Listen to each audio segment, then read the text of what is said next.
Welcome to From the Editor, a weekly conversation with Columbus Dispatch reporters who author our Sunday cover stories. I'm Mike Shearer, executive editor of Columbus Dispatch, and here today with me is reporter Jordan Laird, who covers City Hall for us here at the Dispatch, and she authored this week's cover story on Columbus City Attorney Zach Klein. It's kind of an in-depth profile of Mr. Klein. Thanks for being here, Jordan. Thanks. Good to be here, Mike. Great. So we can start off these conversations first. Just tell us a bit about what you do as the Dispatch's, City Hall reporter, also cover Franklin County government. Tell us about your beat a little bit. Yeah, I cover all things local government and politics for the Columbus Dispatch. So that includes paying attention to what the mayor's doing, the city council, the Franklin County commissioners, all those agencies they're over, but also politics and elections. So what does that look like in a normal week? You're going to meetings, you're talking to sources. What all kind of goes into that? I'm going to meetings, I'm looking at agendas, I'm paying attention to that. I'm talking to different people during election season. I'm paying attention to campaigns, campaign finance reports. So all kinds of different elements to it. Yeah. All right. So this week we, in our conversations about what to write about for our Sunday cover stories, we had a conversation about Zach Klein, Columbus City Attorney. Tell us about Zach a little bit and why we decided to do this profile. And part of the answer is he has a very robust public profile that is not completely typical of a city attorney, I guess. Yeah, I think we decided to do this profile because you see him around a lot, maybe more than some other city attorneys.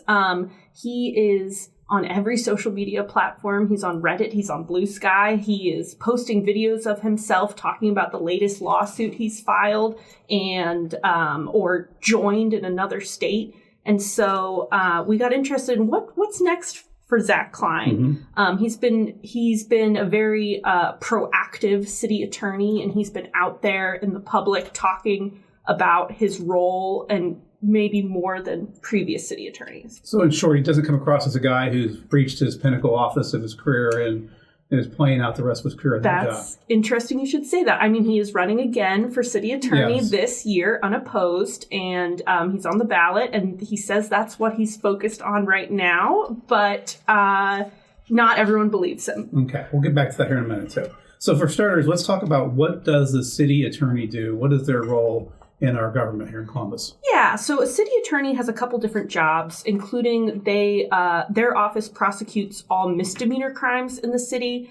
They also serve as legal advisor for the city, so like the city council and the mayor. And then they would represent the city in litigation, whether that's representing the city if an employee like a police officer gets sued, or if that's representing the city in like trying to challenge the state government on something. So he was involved in the cyber, I'm using find the wrong word here, but the cyber event the city dealt with last year, he was involved in all that and the legal reaction to that. Yeah, advising the city on that, but then also when they wanted to go after somebody who had been talking to the media about what was in the data leak, and he took umbrage with how the guy was going about that. He helped the city file in court to try to get a restraining order on him. Okay, so on the criminal side, they prosecute minor crimes, misdemeanors, or what that means. If there's a homicide, that's prosecuted by the Franklin County Prosecutor's Office, Shayla Favor, and her staff. Yeah, so they would prosecute misdemeanors. They also, I should have mentioned, they have they do a lot in environmental courts, so getting rid of like nuisance properties, going after bars that are having a lot of issues or fostering crime or drug houses or different things like that. So the environmental court team has been very proactive under Klein. Okay. So tell us about Mr. Klein's background. How did he get to be a Columbus City attorney, I guess? Going way back, so he's 45. If you've ever seen Mr. Klein, he stands out because he's quite tall. He's about 6'5". Okay. And his parents are both tall.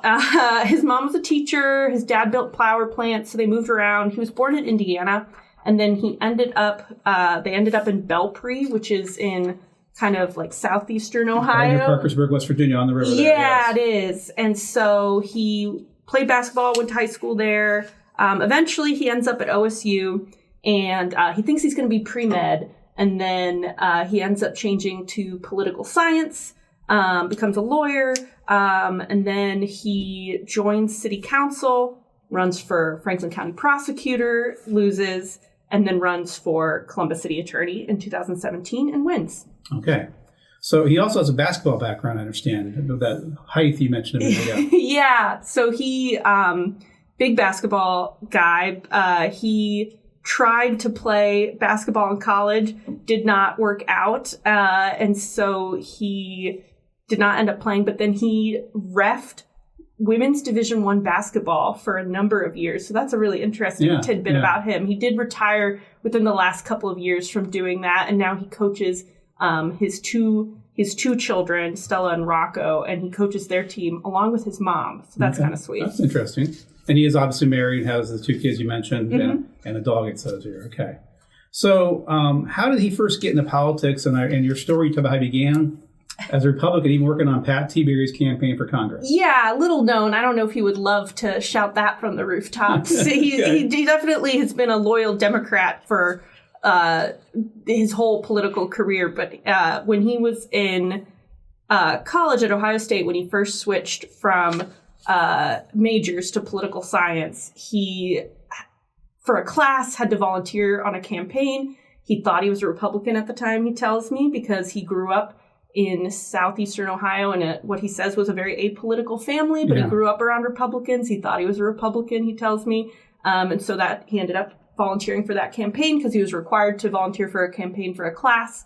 And he said once he got to law school and started really thinking about things, he realized he was a Democrat. So that was brief. You have a great quote here. Then when I got to Capital University Law School and started thinking more about politics and more about what I thought about life, that's when I came to the quick realization that the values of the Democratic Party are the ones that I'm most aligned with, and I've been a proud member of the Democratic Party since around 2001.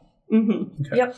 So he also has worked for Richard Cordray's campaign for Ohio Attorney General. Yep. And spent a year working for Vice President Joe Biden's office in D.C. in 2009. Yeah, that was kind of interesting. He commuted back and forth for a year because his wife, Jenny, she had a job at DSW, and she told him, "I'm not giving up my job buying shoes for a living, so you can commute to the White House." So he did a year at the White House in the Vice President's office. Okay, great. All right, so you mentioned earlier that he's on social media everywhere, but one of the things that makes his office stand out is that they are a well-publicized machine, I guess you might say. They are constantly letting everyone know what's going on in the office and what actions they've taken. Can you talk about that a little bit? Yeah, he definitely has jumped into a lot of legal battles in recent years. I listed some of them. Gun control, background checks, insulin prices, flavored tobacco, car thefts, and patient privacy. Those are some of the things he's jumped in on. And then every time, as soon as they're filing either a lawsuit or an amicus brief in a lawsuit in a different state, he is posting a video of himself talking about it and explaining why Columbus has a voice that needs to be heard on these issues. So, yeah, he's been really out there in the public about these lawsuits that they've joined. And so very similar to what Attorney General Dave Yost does on the other side of the Republican getting involved in cases against the Biden administration when he was in office, et cetera. Yeah. Okay. So, but they've not really been involved in anything here so far this calendar year with the new administration that I remember. Nothing with the Trump administration, but he definitely is not taking that off the table when I've talked to him about it. Under the last Trump administration, they did file something over the Affordable Care Act and won in part. So, yeah, he's definitely willing to take on the state or the federal government on different issues.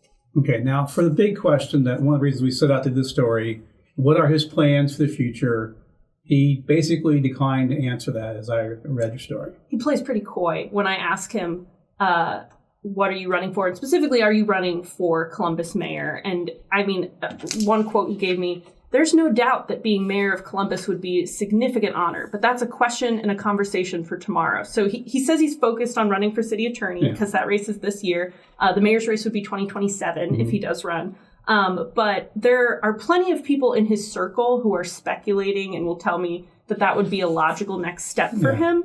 And then, I mean, Ron O'Brien, former Franklin County prosecutor, a Republican, but who worked closely with Klein after he was city attorney at the same time Ron was prosecutor. Ron O'Brien pretty much told me, "Oh yeah, he's totally running for mayor." He told me, "You can tell he's positioning himself with all these public engagements and being out there with these press releases.